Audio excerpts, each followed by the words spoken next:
Ever wonder how you can create memory keeping layouts from scratch? Make them one of a kind and just filled with beautiful Altenew products. So join me as I show you how you can die cut a layout from scratch to create or to document your next memory.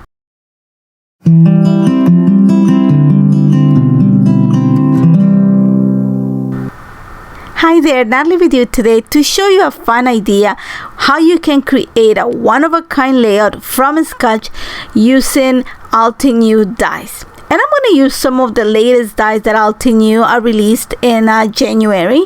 And the main, my background is going to build using the grid die. And I love linear dies. This is probably one of a fave just because it has the straight lines. It works perfect in a card. It's sized to an A2 card that is a 4 1/4 by 5 1/2 in height, which is just makes a perfect background. So what I'm doing right now is I'm just kind of setting my idea. I know that I want to create a background that has color but also has that linear quality, and that's what I pulled this die. I want to have those lines, but I don't want to cut the die completely. And what I mean by that is going to kind of stencil it onto my papers. So I know that I'm going to need at least 4 panels of the grid for my background. So I'm starting with just like I said, you're gonna see that I'm creating kind of a soft diagonal on the paper. This is just the idea that I have working on my mind. And then I want to start adding color. Now I want to combine teals and blues slash kind of a reddish tone on the blue. So I'm gonna use inks from the Seashore collection and also from the Northern Shore collection. Now I'm starting, like I said, I cut around 4 pieces of Nina Solar Crest white cardstock. This is 80 pounds. I didn't want to go with a heavy for this, and I'm starting by using my ink blending tool just to add color to one of the panels. I am starting with the Seashore inks, and this is Volcano Lake. You're gonna see that I'm just dabbing my ink blending tool on the ink pad, and then I'm gonna go on a circular motion onto the cardstock. I'm starting the motion outside of the panel so that I don't get those harsh bristle lines. Then I'm just gonna continue going in a circular motion just to create the nice color blending on the panel. Now when I've reached around half point of the card, I'm gonna switch into a darker tone. I'm going with Lagoon. I want to create kind of a ombre effect on the background, so going from the light to the darker shade.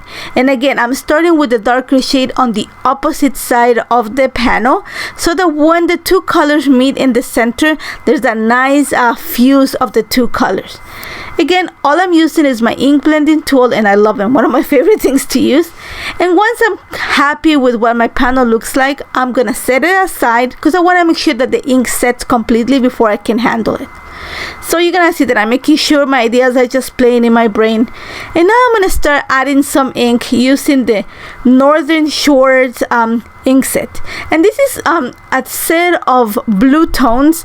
I'm gonna say it has a little bit of a tinge of red, so it tends to go a little bit purple. Beautiful colors, but I love the combination of the teal with the blue. I had this idea especially because the picture I'm documenting is of my 45th birthday, and actually it happened in December, so it was really cold. Actually it snowed here in Toronto, so I just wanted to I'm all about bringing feelings onto the page. So again, I'm going to use the same technique. I'm starting with icy water and using my ink blending tool. I'm going to start with the lighter color on one side and then switch into a darker color, and that'll be Winter Lake. And then I'm going to do one panel like that. I'm gonna do 3 panels out of the Northern Shore ink set. I'm gonna choose the 3 darker shades because I just want that contrast. And pretty much I'm gonna use all these panels on my layout. So you're gonna see that I'm looking at the colors, making sure that they do match. They are very contrasting, but they complement each other because they have the shade of, I'm gonna say they're in the cooler tone family set. So once I have my ink panels, and you're gonna see that I'm gonna take it off camera because like I said, I inked 3 blue panels. I know that I'm gonna need 2 to create my borders, like my background. I'm gonna die cut 1 to put on top of the Seashore panel, that tealish tone, and then so that's 3 panels of blue ink, and then I'm gonna cut another panel out of white cardstock because I'm going to use it for layering. So I'm just showing you the idea that I'm playing with. Like I said, is a soft diagonal on the background, and then I'm just going to give me space to add everything that I want. So I'm gonna put this aside, let them set completely. I'm gonna go ahead and ink another blue panel, and then I'm gonna take it off camera and die cut everything at once. But I'm gonna show you how I did it. So one of the things that I received lately and I'm loving, I need to order more, is the Altenew double adhesive pages. These are great pages, especially if you love die cutting, which I do, because it just helps you to adhere everything in seconds. So you're gonna see it's super easy. What you have to do is just cut a piece of the double adhesive paper, just peel one of the layers, attach it to the cardstock. Make sure you attach it to the B side of the cardstock so that you can cut out of the A side, which is the color that you want to obtain. So I'm just gonna glue my piece of adhesive, flip it, and then I'm gonna use my dies to cut it. And then I already have images that I can glue straight onto projects or that I can layer. So what I have done outside of the camera is I have used the grid stencil to cut two panels, one out of the blue inked panel, another one out of the white cardstock, and the other two panels I actually put them underneath the ones that I was cutting, so that I just get that soft definition of the cut without having the cut. So I love the fact that you see the shadow of the die cut, the kind of the beginning of the cutting lines, but it's not cut through. So I have that soft dimension and texture on the background. Now that I have that pretty much cemented my background, I'm gonna go ahead and start building my florals. For this, I am using the Layer Wood flower die set, and I did what I showed you. I used double-sided tape to glue, or actually to add it to the back of my layers, and I'm just cut them. I cut 6 flowers, 9, I think it's 12 leaves, and then I'm just gonna build them up for you. I built them up for you outside of the camera, but I'm actually gonna show you, and they're very simple to layer. This die is probably one of the simplest. You're gonna see that I'm just using the guide that comes in the front of the package of the die set, just to give me kind of like a template of how I have to add my pieces. And there's little notches on the florals that just gonna make it so easy for you to layer. And I make sure that I picked up the colors that I had on the background. So you're gonna see a lot of icy blues, a little bit of teal, and then I'm gonna stay kind of in those two tones. So I'm not gonna introduce any other colors. I'm gonna bring green for the leaves, but I'm gonna make the centers of the flowers, I'm gonna make them in gray. And I also cut some of the leaves and just little branches using the Just Leaves die set out of gray cardstock. So you're gonna see that all I'm doing right now is just using the layering guide to create my leaves. Super simple, 3 layers, and because I've added the double adhesive paper behind them, all I had to do is peel the backing and stick them in place. Takes no time. It took me some time to die cut everything because I just have quite a bit to die cut, so I did it in my big machine, but everything else came super easy, super fast. So you're gonna see that like I said, I die cut extra leaves, I cut extra flowers, and then I use the Just Leaves die set to cut a few of those loose leaves, and I stay within the gray tones for the leaves. I just want to make sure that I have pretty much a very cool tone or cool palette of colors for this layout. So all I'm doing right now is just setting everything in place.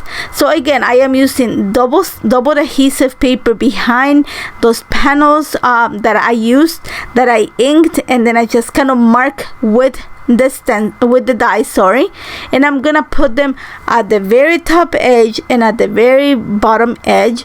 I'm gonna stay within a half an inch of each other. There's a little space in between, and I'm okay. I'm gonna cover that with that teal paper that I created. So what I'm doing for the teal paper, remember how I said I ink 3 blue backgrounds? So I die cut one of them, and then I'm gonna glue it straight onto the teal panel. At the same time, I actually die cut also an extra panel, just a wide grid die cut, I'm gonna say, and I'm gonna kind of layer it in between the two background panels. I just want to play with the lines. I want to add some dimension. I want to add some texture. This is just going to give me some movement and also extra space to just bring all the florals that I have in mind. So once I have that in place, you're gonna see that very simple. I am using the lines of the die just to guide me and make sure that I have everything straight. I'm gonna back my picture with a piece of paper from the For the Love of Stripes set A. There's a shade of teal there that I thought it was perfect for this. After that, I'm just gonna use 2 florals in each one of the clusters, and you're gonna see that I'm gonna put 2 at the top right corner of my picture. I'm gonna put 2 kind of underneath or tuck underneath that teal ink panel that I created, and then 2 more at the bottom of that panel, and that creates my triangle, brings all the attention to the center of the layer, which is where my picture is sitting. So all I'm gonna do right now is just add some foam adhesive behind the florals. I make sure that, like I said, I cut all my florals 3 out of like a tealish blue, and then 3 out of like icy blue, kind of purplish tone, so that they combine nicely with the backgrounds that I inked. After that, I'm gonna bring the just leaves branches and leaves that I created just to help me add some of the movement. I'm adding some foam adhesive behind it, and here you're gonna see how it's a little accident. One of the leaves kind of falls from my hand and already had foam adhesive, and it attaches to my picture, and I left it in the camera, so you're gonna see how I save it. And unfortunately, when foam adhesive that is very strong sticks to a picture, it does not come off.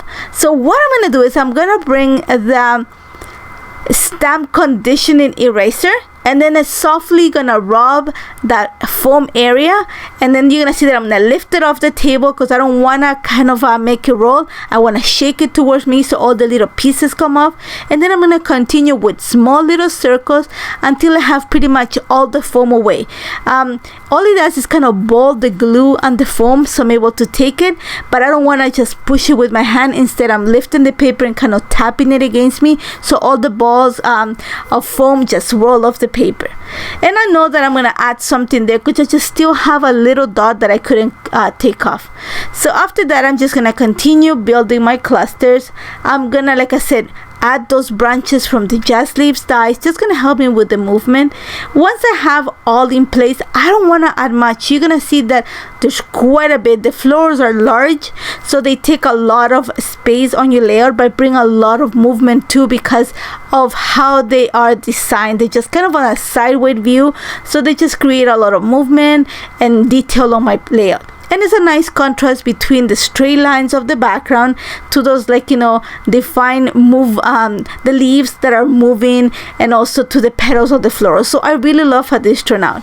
So now that I have all my leaves and flowers in place, I have quite a bit already going on my page. I don't want to add much.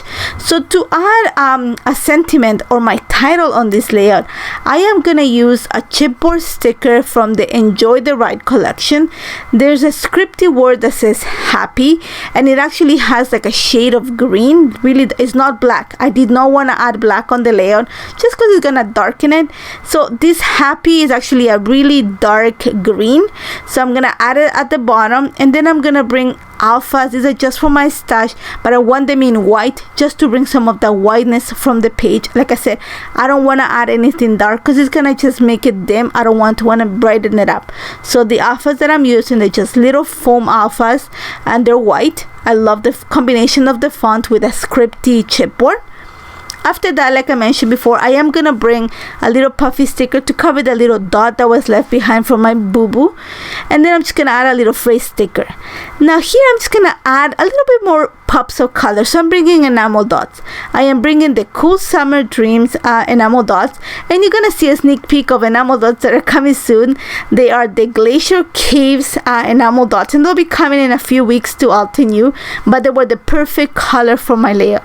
After that, I'm using my fine liner to add my line journal right underneath that white grid that I added on the background, and that is it. I love how this turned out, especially because I started with just white cardstock and just colored cardstock and built my layout from scratch, a one of a kind, and I hope you like it. As always, if you have any questions, do not hesitate to contact me. Remember to check the blog or go to the shop to check all the materials that I used. Thank you so much for joining me, and don't forget to subscribe to the channel. I hope to see you soon. Take care, guys. Hello crafters, Jen here. For more tips, techniques, tutorials, and to discover which paper crafting products are right for you, subscribe to Altenew's YouTube channel.